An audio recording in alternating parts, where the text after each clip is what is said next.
Do you want to know the defining moment when you caught my attention? Sure, I would love to. It's about me. This is my favorite topic. Yeah. So I never told you this. Okay. And we talked for hours now. Yeah. The day you talked about your father and how you felt about him, I was like, that's what I want my sons to think of me. Oh. I think I want it life if I get that. From the bottom of my heart, for my sons, saying what you said about your pop. I want it life. Fuck the money, fuck everything else. I want it life. That's when you caught my attention. I swear to God. That is so beautiful, man. That is gorgeous. Well, I'm just telling you. Dude, that's so friend great. To friend. I never told you that. We've been hours together talking about my shit, thanks. right? Yeah. I wanted to let you know why I trusted you and why. Kai. Welcome to the Roofing CEO Playbook podcast. Build it to sell it. We're here to cut through the noise, all the rhetoric, to show you how to build your roofing business, make it profitable, where you make a boat ton of money, and the cherry on top, when you're ready to sell, you can sell to a private equity firm and change your family's life.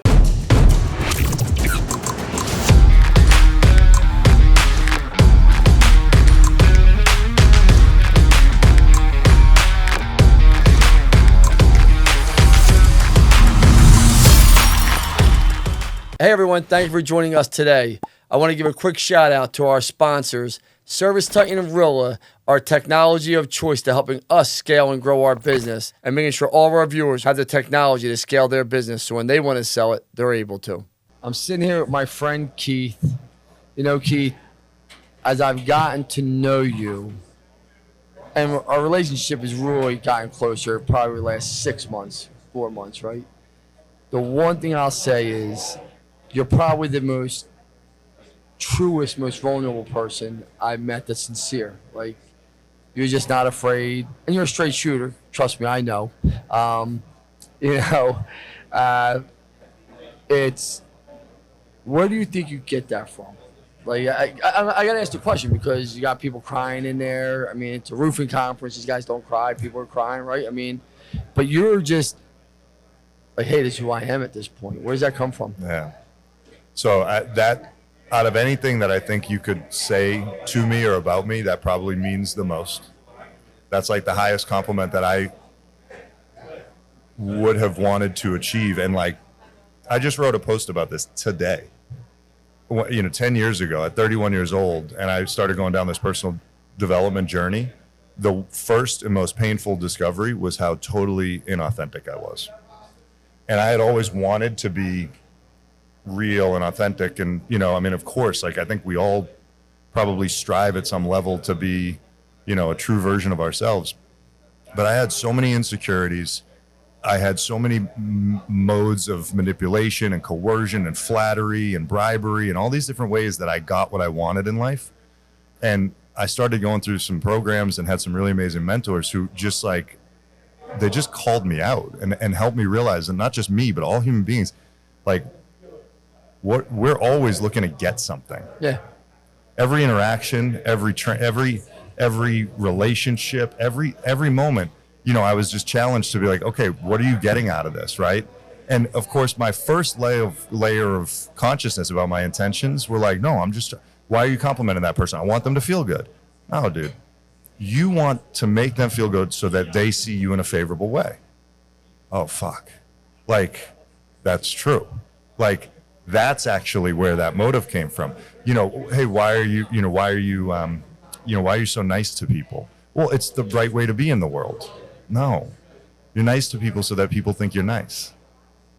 You're nice to people so you can get more out of them, so you can get them to do things you want. And I had this incredible mentor, a number of them along the way, but one of them, her name was Kathy Elliott, and she just pointed out to me, she's like, dude, you need to become authentic in your inauthenticity and start accepting that when you go up on that stage, you're not there for them, you're there for you.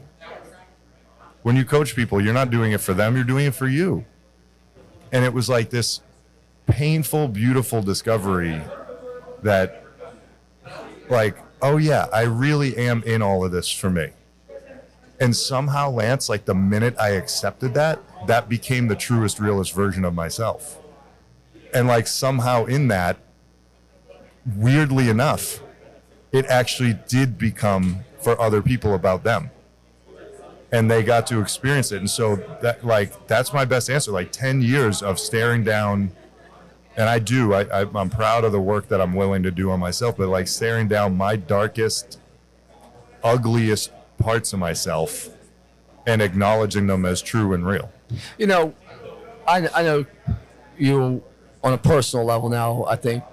Yeah. And you know me definitely more than most people, right? Yeah.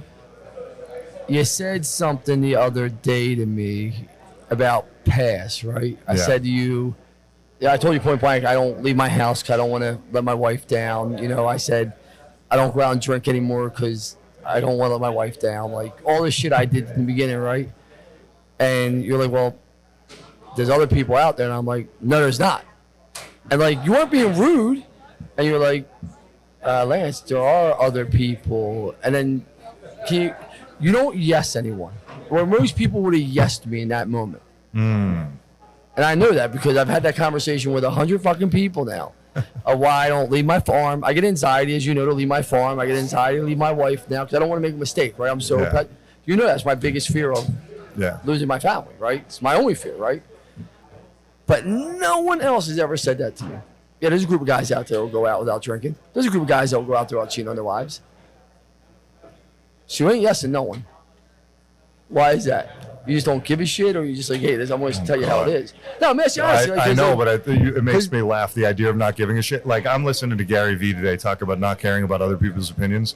Dude, I care about everyone's opinion of me. I'm so anxious all the time about, like, do they like me? Do they like me? There was a moment in there, you know, when the kid literally answered his phone in the front row, like towards the end of my talk, and I let it go for like 60 seconds, and then I finally went down and asked him to hang up the phone, you know? Yeah.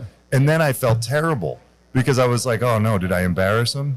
And it's like most people, Gary Vee would be like, fuck that kid. Like, what's he doing on the phone or whatever? But meanwhile, I'm sitting there and I'm like, was there a way I could have handled that differently, done that? So I say that to say there's definitely it's not that I don't give a fuck. It's that I care so fucking much.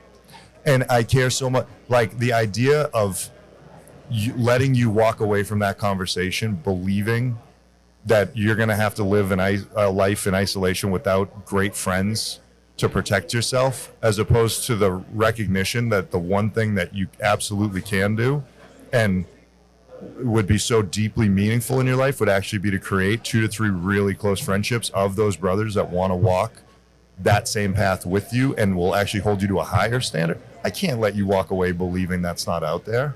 Like, who the fuck would I be if I let you walk away? Like, that would be so cowardly of me to choose the easy yes to placate you instead of confronting you to show you that there is in fact something bigger and better for you. And so I think that's where that comes from. And it scares me to death when I have to do it. I don't like confronting people. I don't like challenging people because then I'm afraid. The reason we don't like confrontation as humans, we're afraid the other person's not going to like us and we're not going to be accepted back. And I never thought that when you said it. I know you didn't, but I'm saying that's how we're wired. So you ask, like, why don't I yes people? It's because, like, I really truly want to be of love and, like, really truly, like, find the courage to be the version of myself that doesn't yes people just because of their status or that there's something I could get from them. You know, I got 2 questions, so I don't want to take too much time. First of all, I got a few questions. I'm not gonna lie to you because I love talking to you. Good. What do you think about the first conference I put on? Oh my God. Okay, so knowing that I don't yes you. Yes, I know you don't. All right, so there's a good setup. Yeah. It's fucking amazing. Like, this was so much more and better done than I ever expected. You're not a conference guy. You don't throw. I do events for a living. I did not anticipate this level of coordination, consideration, quality, nor did I have any anticipation of how incredible that audience would be too. So the people you're attracting are amazing as well.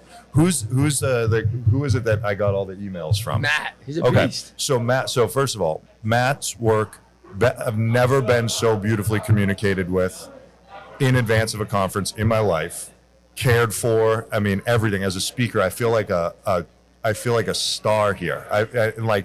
I truly believe you guys treated me the same way you treated Gary Vee and the same way you treated Brad Lee, and like that meant the world to me. I mean, and I'm telling you, it made me want to perform at an even higher level for you, and that says a lot. That's really important. Your guy Kai, like just through his text messages, I said very few people can actually connote like genuine kindness through text. That's how I met him first, and I felt that from him. Great guy. Unbelievable. And still like said what needed to be said, right? He's not just doing it to be nice. He's both kind and committed to the ideal outcome. Really impressive stuff. So, and then, you know, just the people you've brought around you, super impressive. This has been amazing. I'm really grateful I got to do this. I'm going to ask you one question, and I'm going to leave it with this. Do you want to know the defining moment when you caught my attention? Sure. I would love to. It's about me. This is my favorite topic. Yeah. So I never told you this. Okay. And we talked for hours now. Yeah. The day you talked about your father and how you felt about him, I was like, that's what I want my sons to think of me. Oh. I think I want it life if I get that. From the bottom of my heart, for my sons, saying what you said about your pop. I want it life.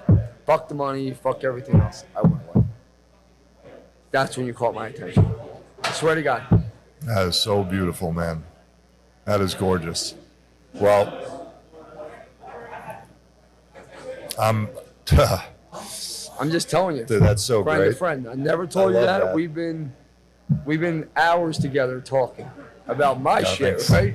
Yeah. I wanted to let you know why I trusted you and why you got my attention. Dude, that's so beautiful. And yeah, I mean, you know, you talk about like so much of, you know, what happens on that stage were things that I had nothing to do with, right? I didn't do anything to be tall. I didn't do anything to have a deep voice. I didn't do anything to have those things happen. And I didn't do anything to have the dad that I had. Those were all just absolute gifts of the universe. But my dad always said, to those who much is given, much is expected. That was his favorite. He didn't quote the Bible often, but that was his favorite reminder to me. And he always reminded me of that. Every time I wasn't living into my best self, he said, Keith, you've been given so much, and you therefore, you must give of yourself. And so to get to tell his story is like the ultimate culmination of that, right? Like, here I am getting to share who he was and why he was so inspiring as a dad, as a teacher. You know, I'll share, I got a great story for you. So when he was really sick with Alzheimer's was when my mom died 2 years ago. And I gave her eulogy. And her eulogy was my greatest work. It was a masterpiece. And I actually gave it to her on her deathbed. She got to hear her eulogy before she died. And then I gave it in the church. And my dad was completely dialed in for it. All right? Despite the Alzheimer's, he was completely dialed in. Like, remembered everything about it, was totally present. And I sat down in the pew next to him. And he said, it was our family priest. And he goes, he elbowed me and he said, Father Capone's going to say something about your eulogy. And I said, no, he's not. That, you know, he would never do that. And sure enough, Father Capone came back and he said, Keith, I don't ever comment on the eulogy because it's a eulogy, but that was the most beautiful eulogy I've ever heard. And the entire parish stood in a standing ovation. Catholic church. You're a Catholic. Yeah, you ever seen a standing ovation at church? No. All right. So I tell that story, one, because I'm proud of it. I love to tell it. But two, fast forward a couple of weeks, I'm living with Dad as we're trying to move him into assisted living and memory care, right? And he says to me something about, you know, your mother's eulogy and blah, blah, blah. And he said, when you give my eulogy, and I said, oh, well, Dad, you have it in your will and testament that your directives that Uncle Dick is going to give your eulogy. And my dad looks at me and he goes, oh, no. He says, I want a standing ovation at my funeral. All right.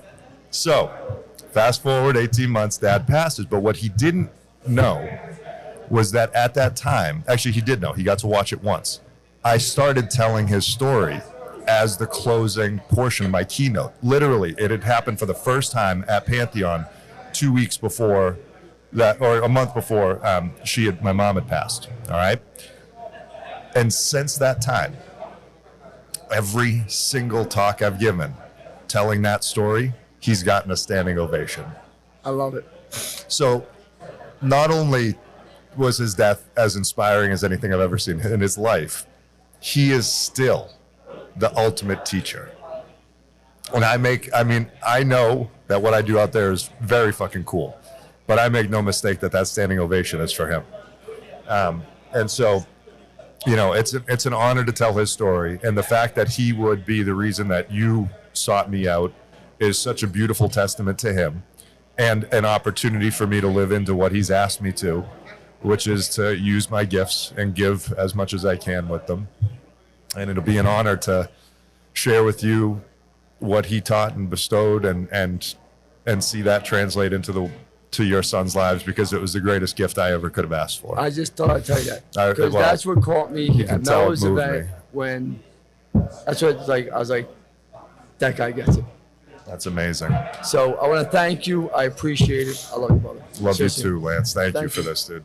Hey, everyone. Thank you for joining us today. I want to give a quick shout out to our sponsors, Service Titan and Rilla, our technology of choice to helping us scale and grow our business and making sure all of our viewers have the technology to scale their business so when they want to sell it, they're able to.